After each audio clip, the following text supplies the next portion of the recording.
Intentions of an entrepreneur come to light.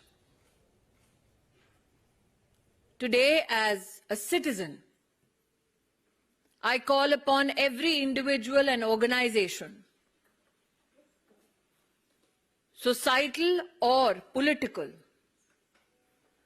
to denounce the intention of this individual who seeks to demonize our democracy,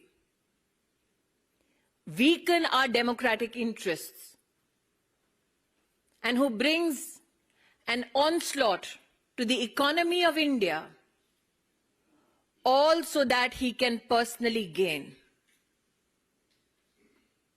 Those who Mr. Soros finds pliable need to know that India has defeated imperialistic designs before and shall do so again. Those who support Mr. Soros need to know that democracy has prevailed in India and will continue to do so, and particularly as a Karyakarta of the Bharatiya Janata Party, these designs to weaken Indian democracy will be met with the might of India under the leadership of Prime Minister Narendra Modi. आज देश की जनता को एक नागरिक होने के नाते आह्वान करना चाहती हूं। एक विदेशी ताकत जिसके केंद्र बिंदु में है एक व्यक्ति जिनका नाम है जॉर्ज सोरोस, उन्होंने ऐलान किया है कि वो हिंदुस्तान के लोकतांत्रिक ढांचे पर चोट करेंगे। उन्होंने ऐलान किया है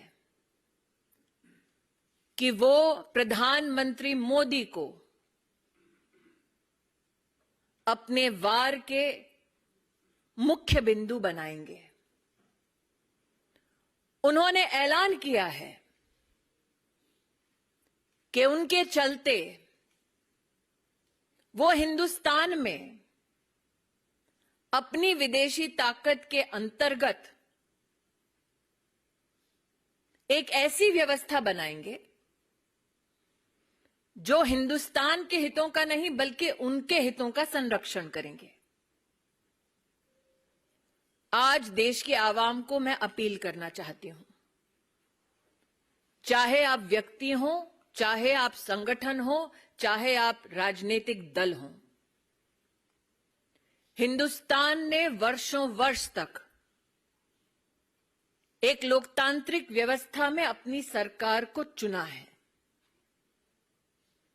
जॉर्ज सोरोस का ये ऐलान कि वो हिंदुस्तान में मोदी को झुका देंगे, हिंदुस्तान की लोकतांत्रिक ढांचे से चुनी हुई सरकार को ध्वस्त करेंगे, उसका मुंहतोड़ जवाब हर हिंदुस्तानी को देना चाहिए। यह हम सबको ज्ञात है कि जब विश्व में इस बात की चर्चा थी कि कोविड में हिंदुस्तान का क्या हश्र होगा, तो प्रधानमंत्री मोदी ने 80 करोड़ नागरिकों की खाद्य सुरक्षा की दृष्टि से हर गरीब तक अनाज पहुंचाया। जब विश्व में यह चर्चा थी कि कोविड में हिंदुस्तान वैक्सीन और दवाई की दृष्टि से अपना संरक्षण कैसे कर पाएगा, तब प्रधानमंत्री मोदी जी के नेतृत्व में 200 करोड़ वैक्सीन की डोजेज न सिर्फ हिंदुस्तानियों को मिली मुफ्त, बल्कि साथ ही 160 देशों की सहायता हिंदुस्तान ने की। हिंदुस्तान इस बात का साक्षी है कि अमृतकाल का ये बजट भारत की रक्षा प्रणाली के लिए सबसे ज्यादा आवंटन करता है। आज जब भारत को अमेरिका के राष्ट्रपति, फ्रांस के राष्ट्रपति, इंग्लैंड के प्रधानमंत्री आभार व्यक्त करते हैं कि उनके देशों में हिंदुस्तान और हिंदुस्तानियों की वजह से आज आर्थिक संबंध और मजबूत हो रहे हैं, जब भारत विश्व की 5वीं सबसे बड़ी अर्थव्यवस्था बनकर उभर रही है, ऐसे में हिंदुस्तान के लोकतांत्रिक ढांचे में हस्तक्षेप करने का ऐलान करने वाले जॉर्ज सोरोस को एक स्वर में हम जवाब दें कि लोकतांत्रिक परिस्थितियों में लोकतांत्रिक ढांचे से चुनी गई हिंदुस्तान की सरकार और हिंदुस्तान के प्रधान सेवक नरेंद्र मोदी ऐसे गलत इरादों के सामने सर नहीं झुकाएंगे।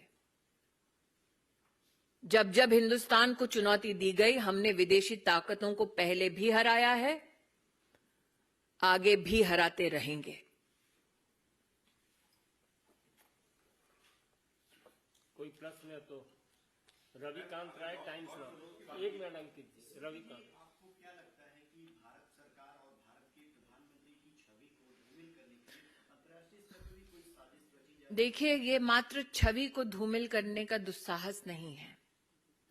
अगर आप उस वाक्य को बड़ी बारीकी से सुने, वो सत्ता परिवर्तन की बात करते हैं, तो आप इसको मात्र इमेज से इसका संबंध ना जोड़ें। हिंदुस्तान की लोकतांत्रिक व्यवस्था को ध्वस्त करने का ऐलान किया गया है।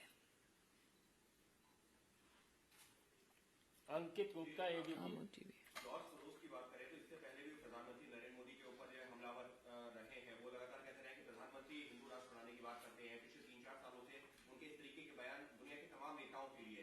तो आखिर मकसद क्या है? और भारत में भी कुछ पार्टीज हैं जो लगातार वो यही कह रही है कि अंतर्राष्ट्रीय साजिश हो रही है देश में विपक्ष के खिलाफ इस तरीके से। मैं इतना ही कहना चाहूंगी, उनके अगर अपने शब्दों को आप देखें तो वो चाहते हैं कि उनकी विदेशी व्यवस्था को जो सरकार सहयोग कर दे, ऐसी सरकार हिंदुस्तान में उचित है। नरेंद्र मोदी जी का बार बार और हिंदुस्तानियों का बार बार ये कथन रहा है कि हमारी सरकार हमारे हितों का संरक्षण करेगी, हमारी सरकार हमारी व्यवस्थाओं को सुदृढ़ करेगी और हम ह्यूमन सेंट्रिक ग्लोबलाइजेशन में विश्वास करने वाले देशवासी हैं। लेकिन जॉर्ज सोरोस का जो ऐलान हुआ है, वो ऐलान आप निश्चित रूप से बारीकी से समझें। वो हमारी डेमोक्रेसी को ध्वस्त करने का ऐलान मात्र इसलिए करते हैं ताकि उनके हैंड पिक्ड लोग सरकार चलाएं। आमोद राय, टीवी 9।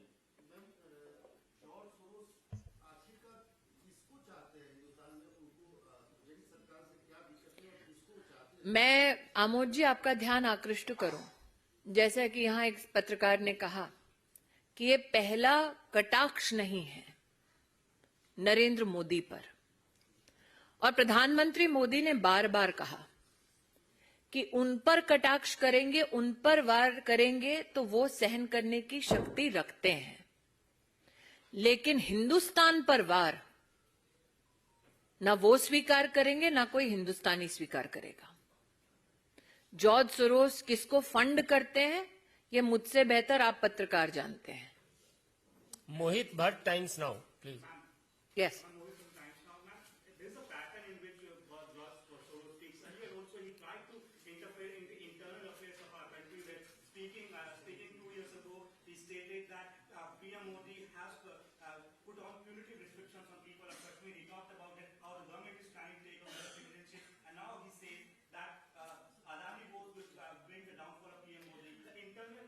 तो स्मृति ईरानी हमलावर हैं जॉर्ज सोरोस को लेकर, जो कि अमेरिकी बिजनेसमैन हैं, अमेरिकी व्यापारी हैं, और उन्होंने हिंदुस्तान पर जो हमला किया, स्मृति ईरानी ने पलटवार करते हुए कहा कि स्वीकार नहीं किया जाएगा और हिंदुस्तानी ही जवाब देंगे जॉर्ज सोरोस को। प्रधानमंत्री मोदी की छवि धूमिल करने की कोशिश हो रही है, भारत को नुकसान पहुंचाने की कोशिश हो रही है, जो कि होने नहीं दिया जाएगा। स्मृति ईरानी ने पलटवार किया है, जॉर्ज सोरोस के आरोपों पर पलटवार किया है और कहा है कि ये साजिश रची जा रही है दरअसल एक अमेरिकी व्यापारी की तरफ से कि कैसे भारत को बदनाम करने की या मोदी को बदनाम करने के लिए एक अलग स्तर पर फंडिंग हुई है और इसका जवाब हर भारतीय देगा, हर हिंदुस्तानी देगा। स्मृति ईरानी ने पलटवार किया कि ये सब तमाम आरोप स्वीकार नहीं किए जाएंगे। इसी को लेकर इनकी प्रेस कॉन्फ्रेंस भी थी, जिसमें TV9 संवाददाता आमोद राय ने भी सवाल किए हैं